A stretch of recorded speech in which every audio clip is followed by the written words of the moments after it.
त्याने हात पुढे केला हस्तांदोलन करण्यासाठी. अर्जुन विचारात पडला. कमॉन अर्जुन, मी फार थोड्या लोकांसमोर दोस्तीचा हात पुढे करतो. तू जादूगार आहेस. तुला माहीत नाहीये तुझ्याकडे जो सिक्स्थ सेन्स आहे तो तुला आता कुठं पोहोचवणार आहे. तू एका योग्य माणसाच्या संपर्कात आला आहेस, कपाडिया म्हणाला. त्याच्या हातून झालेल्या त्या 2 हत्या आता तो पूर्णपणे विसरला होता. त्याने कपाडियाशी हस्तांदोलन केलं. कपाडिया आणि वाईनची एक अजून बाटली मागवली. ओके, सो टेल मी, मॅथचा रिझल्ट काय लागेल? अर्जुनच्या ग्लासात वाईन होतं. तो म्हणाला. आता हे तर अर्जुनलाही माहीत नव्हतं की मॅथचा रिझल्ट काय होईल, कारण त्याने तर फक्त ती एक ओव्हर बघितली होती. त्याने नजर टीव्ही स्क्रीनकडे वळवली आणि जशी त्याची नजर टीव्ही स्क्रीनकडे वळाली, टीव्ही स्क्रीन थरथरत बंद पडला. त्याने मागे वळून बघितलं आणि आता तो सुन्न झाला. बंद पडलेल्या टीव्ही स्क्रीन आता आपोआप चालू झाला आणि टीव्हीवर दिसणारी मॅच फास्ट फॉरवर्ड पद्धतीने वेगात घडताना दिसू लागली. 2 मिनिटातच टीव्हीवर मॅचचा अखेरचा स्कोअर बोर्ड दिसला. अटीतटीची ती मॅच भारत 2 रन्सने जिंकला होता. त्याने अगदी स्कोअरही लक्षात ठेवला आणि पुढच्याच क्षणी टीव्ही बंद पडला. हा तर मी म्हणत होतो, मॅचचा रिझल्ट काय होईल? कपाडिया म्हणाला. अर्जुनने इकडे तिकडे बघितलं. आता सगळं पुन्हा एकदा सुरळीत चालू झालेलं. टीव्हीवरती आता परत मॅच पूर्वपदावरून खेळली जात असल्याचं चित्र होतं. सर, मला विचाराल तर ही मॅच आपण जिंकणार आहोत. मॅचचा पूर्ण कालावधी न्यूझीलंडचं वर्चस्व राहील, पण अखेरच्या ओव्हरमध्ये आपण ही मॅच जिंकू हे मी खात्रीने सांगू शकतो. आता तुमचं त्या माणसाशी जे बोलणं झालं त्यावरून एक गोष्ट तर नक्की आहे की न्यूझीलंडचं पारडं जड आहे आणि त्यामुळेच न्यूझीलंडवरती भाव कमी असेल पण भारतावरती भाव जास्त असेल. त्यामुळे माझं ऐकाल तर जेवढे शक्य तितके जास्त पैसे लावा. यात तुम्हाला भरघोस प्रॉफिट होणार आहे हे मी लिहून देऊ शकतो. कपाडिया त्याच्या कॉन्फिडन्सकडे बघत राहिला. त्याने फोन उचलला आणि त्याच माणसाला परत फोन लावला. फोनवर बोलत बोलत तो थोडा बाजूला गेला, कारण किती रक्कम लावणार होता हे त्याला अर्जुन समोर उघडं करायचं नव्हतं. फोनवरचं बोलणं संपवून तो परत आला. अर्जुन, आता एक काम कर, जेवण करूनच जा. मॅचही बघता येईल आणि तुझा सिक्स्थ सेन्सही किती पॉवरफुल आहे हे समजेल, कपाडिया म्हणाला. त्याने अजून वाईनची बॉटल मागवली आणि सोबत काही स्नॅक्स मागवले. अर्जुन आणि कपाडिया मॅच बघत राहिले. 3 ते 4 तास होऊन गेले. वाईनच्या जवळपास आता 4 बाटल्या संपल्या होत्या. मॅच आता शेवटच्या षटकात आली होती आणि न्यूझीलंडचा पारडा अजूनही जड दिसत होता. त्यांना एक ओव्हरमध्ये 15 रन पाहिजे होते. पहिल्या 3 बॉलमध्ये 3 चौकार मारून आता न्यूझीलंडचा विजय जवळपास निश्चित झाला होता. कपाडियाला आता घाम फुटला होता.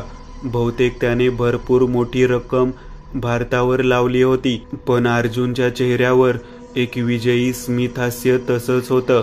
ओ शट अर्जुन, तुझ्या सिक्स्थ सेन्सच्या भरोशावरती मी 50 कोटी लावलेत. इतका मोठा फटका मी आता सहन नाही करू शकत, कपाडिया म्हणाला. तो प्रचंड टेन्शन खाली दिसत होता. Wait for the end, Arjun म्हणाला. 3 बॉलमध्ये आता 3 रन हवे होते. बॉलरने रन अप घेतला. कपाडियाचं ब्लड प्रेशर हाय झालं होतं. बॉलरने तो चेंडू टाकला आणि तो चेंडू तिन्ही स्टंप्स उडवत निघून गेला. भारतीय खेळाडूंनी मात्र कसलाच जल्लोष केला नाही. कपाडिया सीटवरून क्षणभर उठला. आता 2 बॉलमध्ये 3 रन पाहिजे होते. ॲड ब्रेक नंतर मॅच आता परत सुरू झाली. बॉलरने परत रनअप घेतला आणि यावेळी नवीन फलंदाजाच्या बॅटला बॉल लागून सरळ विकेटकीपरच्या हातात गेला. कपाडिया खुर्चीवरून उठून उभाच राहिला. आता फक्त 1 बॉल शिल्लक होत आणि त्यात 3 जण हवे होते. त्याने अर्जुनकडे बघितले. तो काहीतरी बोलणार होता पण काहीच बोलला नाही. बॅट ब्रेक नंतर पुन्हा मॅच सुरू झाली.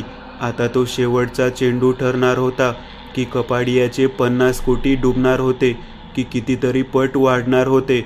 अर्जुन अजूनही एकदम कोल्ड ब्लेड ॲटिट्यूडमध्ये वाईन घेत होता. चेहऱ्यावर कसलंच टेन्शन नव्हतं. शेवटचा चेंडू टाकायला बॉलर धावत येऊन त्याने शॉर्ट पिच बॉल टाकला. समोर असलेल्या फलंदाजाने तो चेंडू हवेत उंच मारला. तो इतक्या जोरात मारला होता की कदाचित तो चेंडू सीमापार लँड करेल असं चित्र होतं. कपाडिया ग्लास टाकत उभा राहिला. टीव्हीवर तो चेंडू अजूनही हवेतच दिसत होता. 100% तो चेंडू सीमा पारच जाणार हे आता निश्चित झाल्याचं पाहत कपाडियाने डोळे बंद करून घेतले. That's a great catch boy. Ravindra Jadeja near the boundary line.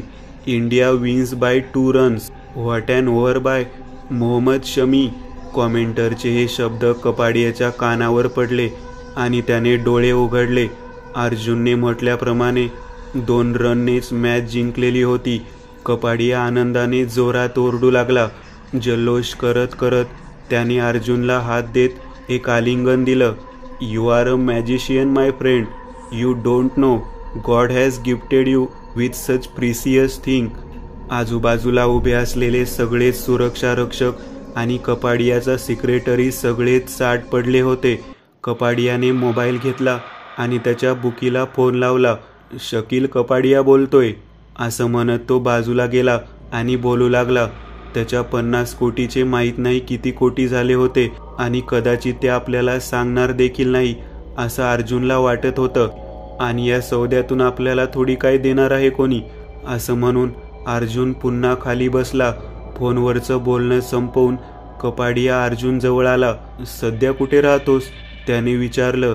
मी एका चाळीत राहतोय. काय तू चाळीत राहतोस? तुझी जागा कुठल्या मामूली चाळीत नाहीये. तुझी जागा आता महालात आहे. महालात. तुला म्हणून सांगतो ते 50 कोटीचे तुला माहिती आहे किती कोटी झाली? 102. आणि ऑब्विसली हे तुझ्या टीपमुळे शक्य झालं. त्यामुळे वरच्या 52 कोटीमधले 50% तुझे आहेत. आता ऑफिशियली मॅचवर बेट लावून कमवलेले पैसे वाईट नसतात, ते ब्लॅक असतात. त्यामुळे बेटर वे तू त्यातून एखादी प्रॉपर्टी विकत घे. चल माझ्यासोबत असं म्हणत कपाडिया त्याला त्याच्या बंगल्याच्या टेरेसकडे घेऊन जाऊ लागला. त्याचा तो बंगला इतका आलिशान होता की टेरेसकडे जायला देखील बंगल्यातल्या बंगल्यात एक लिफ्ट होती. लिफ्टने ते दोघे वरती आले. त्या टेरेसवरती देखील एक स्विमिंग पूल होता. कपाडियाने त्याला समोरच असलेल्या एक सुंदर अशा आलिशान बंगला दाखवला.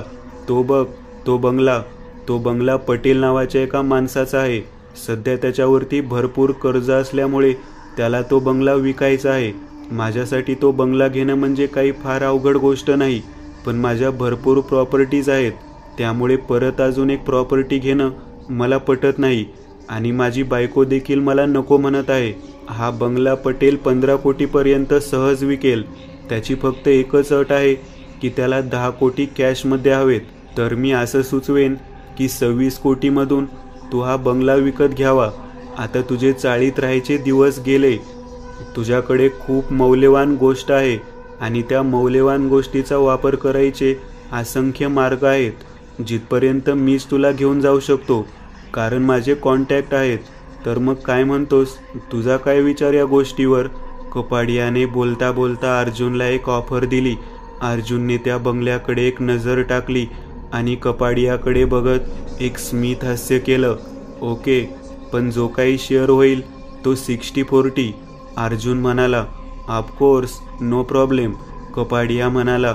अर्जुनच्या समोर आता सोन्याचा रस्ता होता, कधीही न संपणारा. पोलीस स्टेशनचा फोन वाजला. संग्रामने फोन उचलला. हॅलो इन्स्पेक्टर साहेब, मी श्रीकांत जाधव बोलतोय, शिक्रापूर गावातून.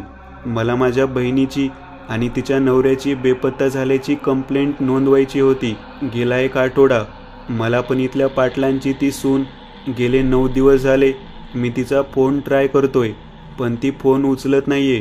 इतकंच काय, मी तिच्या नवऱ्याच्या आणि पाटलांचा देखील फोन ट्राय केला, पण तेही फोन उचलत नाहीये. त्यांच्या वाड्यावरचा लँडलाईन फोन देखील कोणी उचलत नाहीये. तुम्ही त्या वाड्यावर जाऊन काही विचारपूस केलीत? संग्रामने विचारलं. नाही इन्स्पेक्टर साहेब, ते शक्य नाही, कारण 15 दिवसांपूर्वीच माझा ॲक्सिडेंट झाला होता आणि त्यात माझा पाय फ्रॅक्चर असल्यामुळे मी सध्या बेडवरून उठू शकत नाही. माझी बायको देखील गेल्या वर्षी वारली. त्यामुळे घरात असं कोणीच नाही की ते तिथं जाऊन काही विचारपूस करू शकेल. सगळे पर्याय पाहूनच मी आता शेवटी तुम्हाला फोन केला. तो म्हणाला, बरं तुम्ही काळजी करू नका, मी तक्रार नोंदवून घेतो आणि आताच लगेच वाड्यावर जातो. संग्राम म्हणाला. त्याने श्रीकांतकडून पत्ता वगैरे घेतला आणि तो 2 हवालदार आणि 1 इन्स्पेक्टर यांना घेऊन वाड्याकडे निघाला. पोलीस चौकी तालुक्याला असल्यामुळे 12 ते 13 किलोमीटर अंतर पार करायचं होतं. अरे शिंदे, पालवण म्हणजे तेच गाव ना रे, जिथे आता 2 मर्डर झाले होते. आपण काल परवा तर जाऊन आलो तिकडं.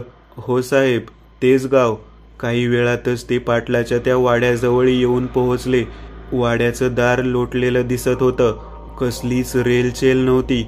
आसपास कोणी माणूस देखील दिसत नव्हता. वाडा जरा गावाच्या बाहेर असल्यामुळे तसंही तिथे आसपास मनुष्यवस्ती फार नव्हती.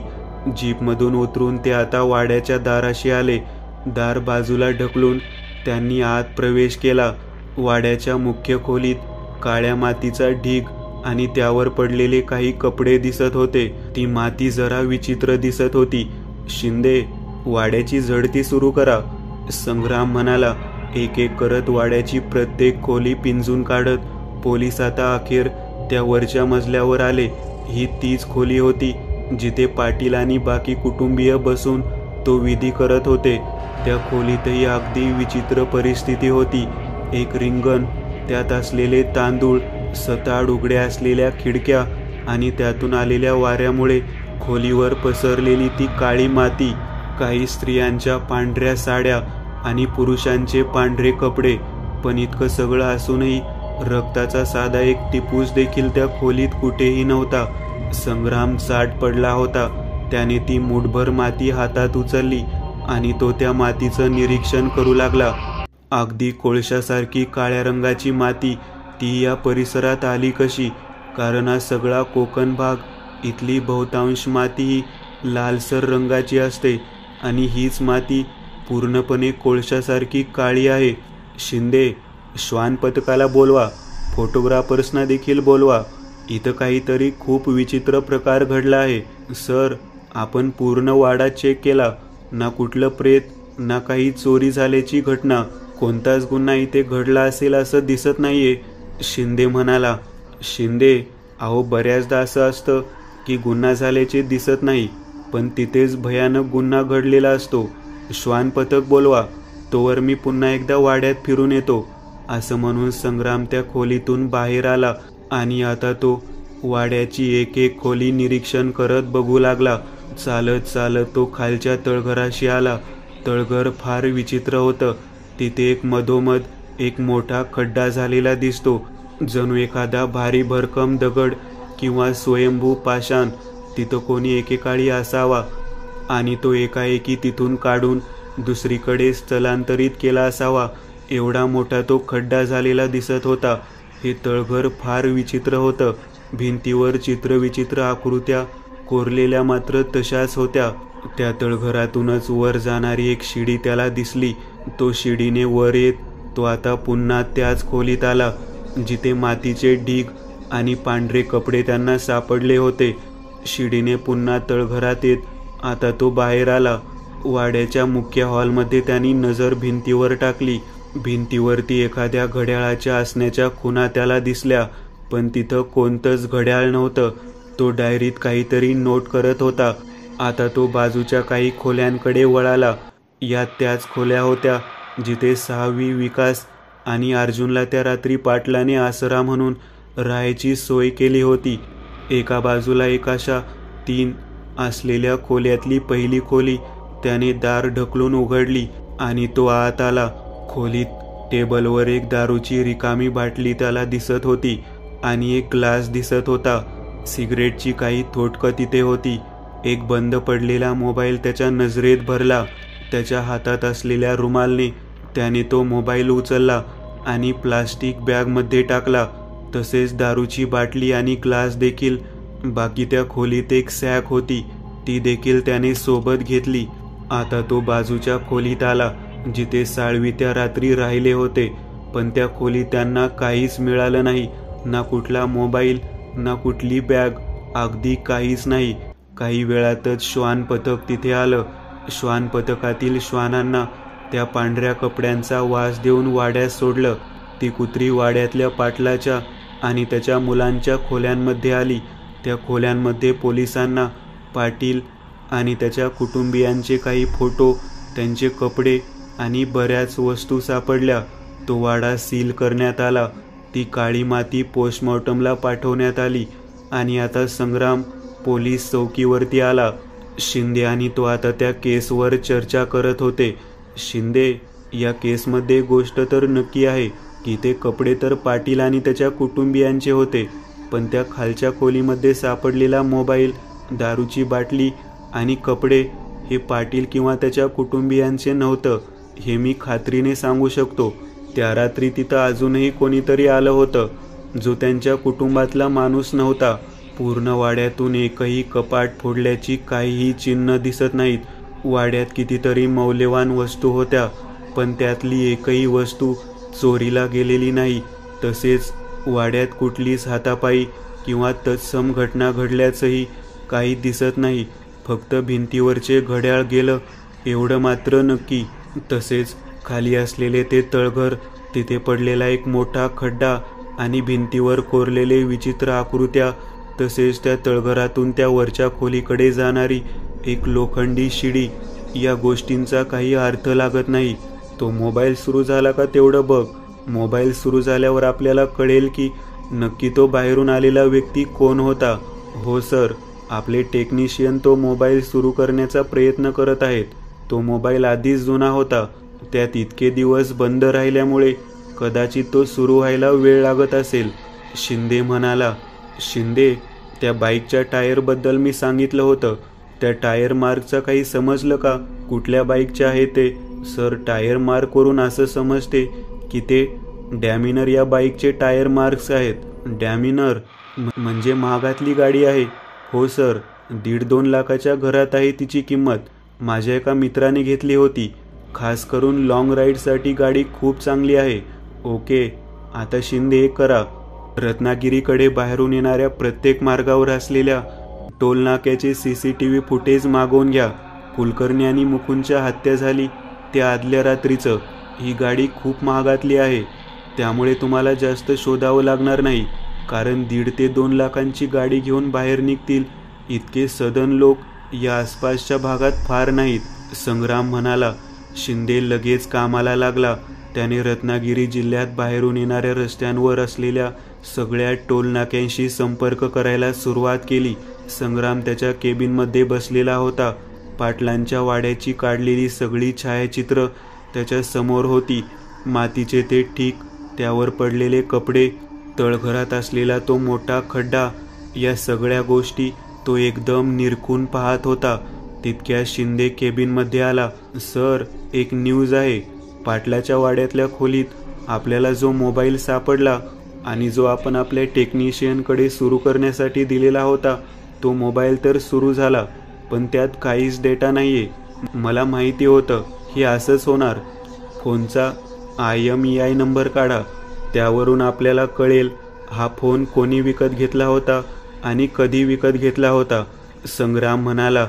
आणि अजून एक, कुलकर्णी आणि मुकुंद ज्या बँकेत कामाला होते त्या बँकेचे CCTV फुटेज काढायला सांगितलं होतं, ते आले आहे का?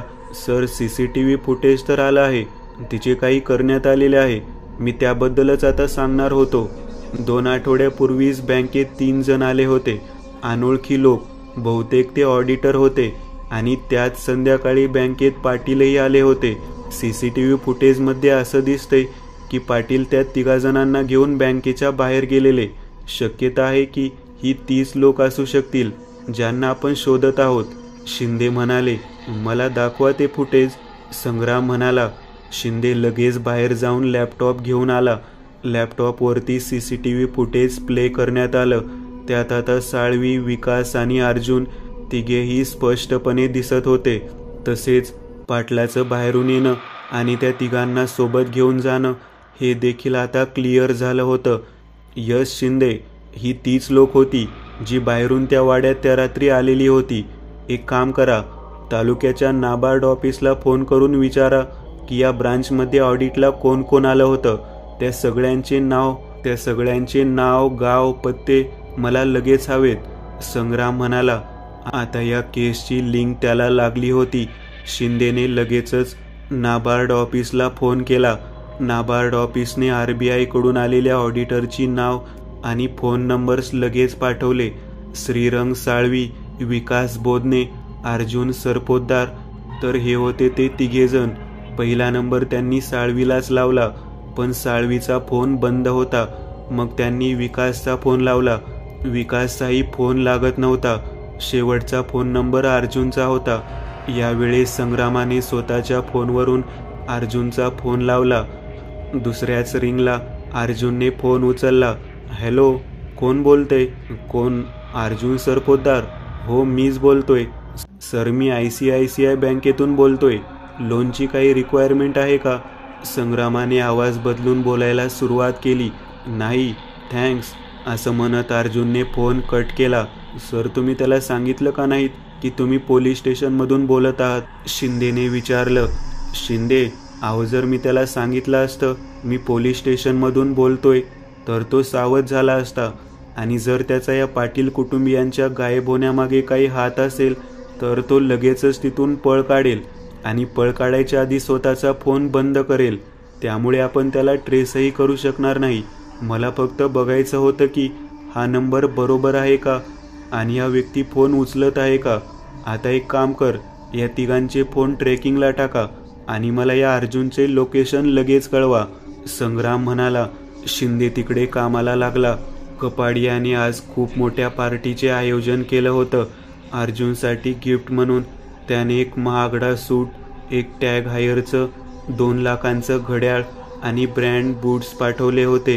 रात्रीच्या 9 वाजता त्याला गाडी घ्यायला येणार होती. तो जस्ट दुपारी 4 वाजता कपाडियाच्या बंगल्यावरून परतला होता. 7 वाजेपर्यंत त्याने आराम केला आणि 8:30 वाजता त्याच्या दारावरती गाडी उभी होती. शाळेतले सगळे लोक अर्जुनकडे नुसते बघतच राहिली. जेव्हा तो रूमच्या बाहेर आला, महागड्या सूट आणि बुटामध्ये तो खूपच हँडसम दिसत होता. तसेच रस्त्यावर मर्सडीजही गाडी उभी असल्यामुळे लोकांच्या डोळ्यावर येत होतं. अर्जुन गाडीत बसला आणि आता गाडी ग्रँड हयात या हॉटेलकडे निघाली. पार्टी हॉटेलवरती का ठेवली आहे? कपाडिया साहेबांचा बंगला जास्त मोठा असेल हॉटेलपेक्षा. अर्जुनला घ्यायला आलेल्या त्या माणसाने अर्जुनला विचारले. तो कपाडियाचा अगदी खास माणूस होता. बंगल्यामध्ये खूप सारे अरेंजमेंट कराव्या लागल्या असत्या आणि तेवढा वेळ नव्हता. आणि या पार्टीत तशीही फारच मोजकी पण खास लोक येणार आहेत, म्हणून पार्टी ग्रँड हयातवर ठेवली. तो म्हणाला. काही वेळातच त्या हॉटेलच्या समोर पोहोचले. कारमधून उतरत अर्जुन आणि कपाडियाचा सेक्रेटरी आता हॉटेलच्या लॉबीमध्ये आले. हॉटेलच्या लॉबीमधून लिफ्टने ते आता 9व्या मजल्यावर आले. तिथे असलेल्या एका आलिशान हॉलमध्ये पार्टी सुरू झाली होती. हॉलमध्ये शिरताच अर्जुनला बरेच मोठमोठे लोक तिथं आलेले आहेत याची जाणीव झाली. त्यात राजकारणी, पोलीस आणि फिल्म लाईनचे लोक होते, ज्यांना आजवर त्याने पेपर किंवा TVवर बघितलं होतं. अर्जुनला पाहताच कपाडियाने एक स्मित हास्य केलं आणि त्याला रिसीव्ह करायला त्याच्या जवळ आला.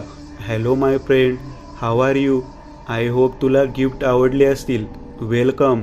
कपाडियाने त्याला आलिंगन देत त्याचं स्वागत केलं. त्याच्या खांद्यावर हात ठेवत त्याला आता काही लोकांशी ओळख करून द्यायला घेऊन गेला. यांना तर तू ओळखतच असशील. महाराष्ट्राचे गृहमंत्री शिर्के साहेब, हे पुण्याचे पोलीस कमिशनर कश्यप साहेब, and who don't know mister Sameer Khan the superstar. अर्जुनचा विश्वास बसत नव्हता की एवढ्या मोठ्या लोकांशी आता त्याची ओळख झालेली होती. एक एक करत आता जवळपास सगळ्यांशीच त्याची ओळख झाली. ड्रिंकवर ड्रिंक घेत तो सगळा माहोल त्याला आता आवडू लागला. हे सगळं फक्त त्याने सगळं TVवर, पिक्चरमध्येच पाहिलेलं होतं. अर्जुन बार काउंटरजवळ आला आणि बारटेंडरने त्याचं ड्रिंक्स भरलं. आता दारूची नशा त्याला चांगलीच झाली होती. सिगरेट ओटात धरत तो लायटर शोधू लागला आणि तितक्या सिगरेट समोर कोणीतरी लायटर धरला. अर्जुनने सिगरेट शिलगावली आणि बाजूला बघितलं आणि तो बघतच राहिला. एक सुंदर तरुणी बाजूला उभी होती. तिने एका सिल्कचा पार्टीवेअर गाऊन घातलेला. दिसायला गोरीपान, पाणीदार डोळे, सरळ नाक, गालावर एक खळी, गुलाबी ओठ आणि ओठांच्या खाली एक तीळ, मोकळे सोडलेले काळे केस, उभट असा चेहरा. हॅलो, तुम्ही मिस्टर अर्जुन राईट? तिने विचारलं. हो. आणि तुम्ही? मी अर्पिता कपाडिया. तिने स्मित हास्य करत ओळख करून दिली. ओ, म्हणजे कपाडिया साहेबांची मुलगी? नाही, मी त्यांची बायको. त्यांची मुलगी ती तिथं आहे. तिने समोर असलेल्या एका तिच्याच वयाच्या तरुणीकडे बोट दाखवलं. मग तुम्ही हाच विचार करत असाल की मी एवढी तरुण आणि कपाडिया एवढे वयस्कर, मग आमचं लग्न कसं वगैरे वगैरे, अर्पिता म्हणाली. नाही, मी तो विचार नव्हतो करत. मी हा विचार करत होतो की एक माणूस इतका नशीबवान कसा असू शकतो, ज्याच्याकडे पैसा, संपत्ती, प्रॉपर्टी हे सगळं तर आहेच, पण त्याशिवाय तुमच्यासारखी बायको पण आहे. अर्जुन सिगारेटचा झुरका घेत म्हणाला आणि ती काही क्षण त्याच्याकडे बघतच राहिली. आणि तितक्या तिथे कपाडिया आला. अर्जुन, अर्जुन, मी ओळख करून द्यायचं विसरलो. दिस इज माय वाईफ अर्पिता. नाही, आमची आत्ताच ओळख झाली.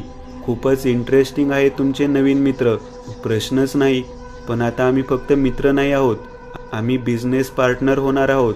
कपाडिया म्हणाला. यस, 100%. अर्जुन म्हणाला. कपाडिया अर्जुनला तिथून घेऊन गेला. पार्टीत आलेल्या काही बाकी लोकांची ओळख करून दिली.